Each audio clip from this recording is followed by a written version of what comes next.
Hi and welcome to this course. My name is Maximilian Schwarzmuller and I will be your instructor in this course on AWS, and I will help you get a certified AWS Cloud Practitioner. Now in this course, I will teach you AWS and all its key services from the ground up, and you will learn everything you need to pass that Cloud Practitioner exam. But even if you're not planning to get certified, this course will give you all the fundamental AWS knowledge you need to start your cloud and AWS career.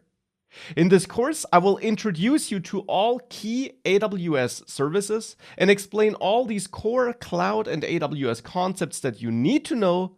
And therefore, by the end of the course, you will have this solid AWS foundation. You will understand what the different AWS services are all about, why we have all these services, how they can be combined, and where they differentiate.